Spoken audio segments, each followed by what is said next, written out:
മരിച്ചു കിടക്കുന്നവരോട് എഴുന്നേൽക്കുക എന്ന് പറയുന്ന പണി ഞാനാ ചെയ്യാ. അത് എഴുന്നേൽപ്പിക്കുന്നത് റബ്ബിന്റെ പണിയാ, ജീവൻ കൊടുക്കുന്നത് റബ്ബിന്റെ പണിയാ. എന്റെ ജോലിയാണെന്ന് അദ്ദേഹം പറഞ്ഞിട്ടില്ല. മുഅ്ജിസാത്തുകളും അസാധാരണ സംഭവങ്ങളും പ്രവാചകന്മാരുടെ കഴിവിൽപ്പെട്ടതാണെങ്കിൽ പ്രവാചകന്മാരെ തോൽപ്പിക്കാൻ ആർക്കും കഴിയില്ലായിരുന്നു. പക്ഷേ അത് പലപ്പോഴും അതൊരിക്കലും പ്രവാചകന്മാരെ കഴിവല്ല. നബി സല്ലല്ലാഹു അലൈഹി വസല്ലമയോട് എന്തെല്ലാം ആവശ്യപ്പെട്ടു? നിനക്ക് തോട്ടമുണ്ടാവട്ടെ, രമ്യഹർമ്മമുണ്ടാവട്ടെ, അതുണ്ടാവട്ടെ, ഇതുണ്ടാവട്ടെ, നീ ആകാശത്തേക്ക് കയറിപ്പോ ഞങ്ങൾ കാണട്ടെ, എന്നിട്ട് നീ ഗ്രന്ഥവുമായി തിരിച്ചു വാ കാണട്ടെ. നീ പറ, റബ്ബുൽ തമ്പുരാനാണ്, എന്തൊക്കെയാ നിങ്ങൾ പറയുന്നത്? ഞാനൊരു ദൂതനല്ലേ, മനുഷ്യനായ ഒരു ദൂതൻ മാത്രമല്ലേ, എന്നെ കൊണ്ടൊന്നും കഴിയില്ല എന്ന് പറഞ്ഞേക്കുക. അപ്പൊ ഈസാ നബി അലൈഹി ഇസ്ലാമിന് നൽകിയ മുഅ്ജിസാത്തുകളിൽ അസാധാരണത്വമുണ്ട്. ഈസാ നബി അലൈഹി ഇസ്ലാമിന് നൽകിയതിലുണ്ട്, മുഹമ്മദ് മുസ്തഫ സല്ലല്ലാഹു അലൈഹി വസല്ലമക്ക് നൽകിയതിലുണ്ട്. എല്ലാത്തിലും ഉണ്ടായ വ്യത്യാസങ്ങള്, ഭിന്നമായ വ്യത്യസ്തതകളുണ്ട്. അതൊന്നും അവരുടെ കഴിവല്ല. അതുകൊണ്ട് അവർ പ്രവാചകന്മാരാണെന്ന് വാദിക്കാനും പറ്റില്ല. എന്നിട്ട് ആ വാദത്തെ ഖുർആൻ കാണുന്ന രൂപം കണ്ടോ നിങ്ങള്?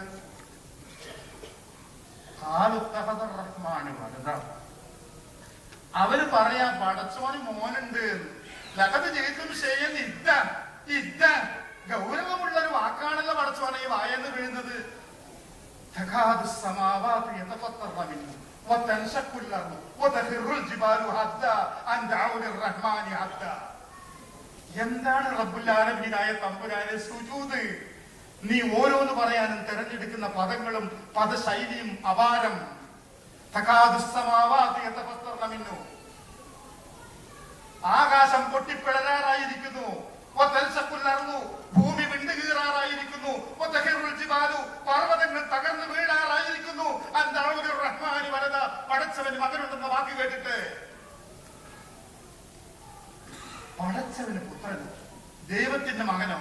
ആ വാക്ക് കേട്ടിട്ട് ആ വാക്കിന്റെ ഗൗരവം, അതിന്റെ വൃത്തികേട്, അതിലെ മോശം, അത് അള്ളാഹുവിന്റെ മഹത്വത്തിന് നൽകുന്ന കോട്ടം എത്രത്തോളമാണെന്ന് പരിചയപ്പെടുത്താൻ അള്ളാഹു ഉപയോഗിച്ച വർണ്ണന ശ്രദ്ധിക്കുക.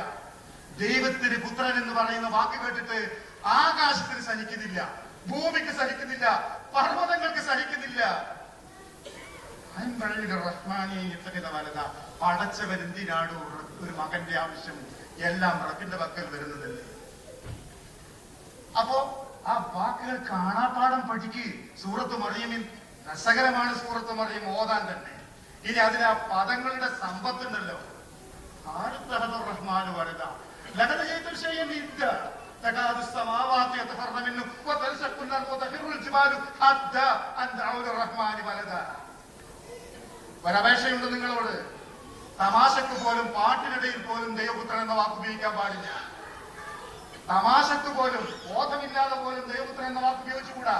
അതായത് ദൈവപുത്രൻ അവർ പറയുന്നു എന്ന ഉദ്ധരണിയല്ല ഞാൻ ഉദ്ദേശിക്കുന്നത്. ഈസാ നബി അലൈഹി ഇസ്ലാമിനെ കുറിച്ച് വിശേഷിപ്പിക്കുന്നിടത്തോ മറ്റാരെങ്കിലും വിശേഷിപ്പിക്കുന്നിടത്തോ ദൈവപുത്രൻ എന്ന വാക്ക് കേട്ടിട്ട് ഈ ആകാശവും പ്രപഞ്ചവും ആകെ നടുങ്ങുകയാണ് എന്നാണ്. ഇത് മനസ്സിലായോ നിങ്ങൾക്ക് ഈ പറയുന്നതിന്റെ ആശയം? ക്രിസ്തുമസ് ആയാലും അല്ലാത്ത സന്ദർഭത്തിലായാലും ദൈവത്തിന്റെ പുത്രൻ എന്ന് വിളിച്ചു പറയൽ കേട്ടിട്ട് ഈ പ്രപഞ്ചത്തിന് നടുക്കമുണ്ടാകുന്നു. ഈ പ്രപഞ്ചം ഇഷ്ടപ്പെടുന്നില്ല. ഈ പ്രപഞ്ചത്തിലെ ഒരു വസ്തുവിനും സഹിക്കാൻ പറ്റുന്നില്ല.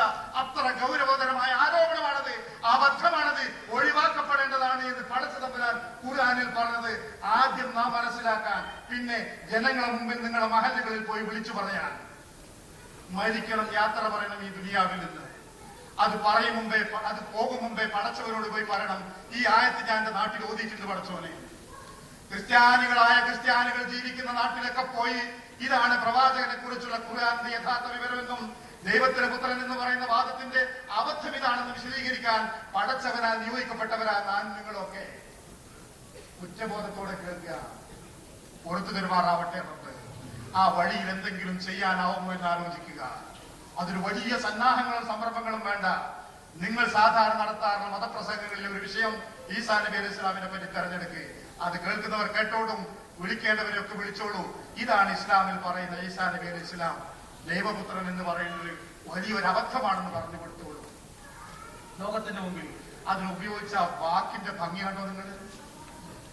അപ്പൊ ഈസാ നബി അലൈഹി ഇസ്ലാമിനെ കുറിച്ച് അതും പറയാവതല്ല. ഈ ഒരു ന്യായവുമില്ല. നേരത്തെ പറഞ്ഞ വിധത്തിൽ പ്രപഞ്ചത്തിൽ സാധാരണ നടക്കാത്ത സംഭവത്തിൽ നിന്ന് വിഭിന്നമായി ഒരു കുഞ്ഞുണ്ടായി എന്ന് മാത്രം. അപ്പോഴേക്ക് നിങ്ങൾ ഇത് പറയാൻ മെനക്കെട്ടാലോ? ഇതാണ് ഖുർആൻ. ഇത് ഞാൻ നേരത്തെ പറഞ്ഞ ഭാഗത്തിന്റെ ബാക്കിയിലേക്ക് വരിക. അതെന്താണ്? നേരത്തെ പറഞ്ഞ വിധത്തിൽ മറിയം അലൈഹിസ്സലാം ഗർഭിണിയായി മാറി. ഇനി അവരുടെ പ്രസവം നടക്കണം, അല്ലേ?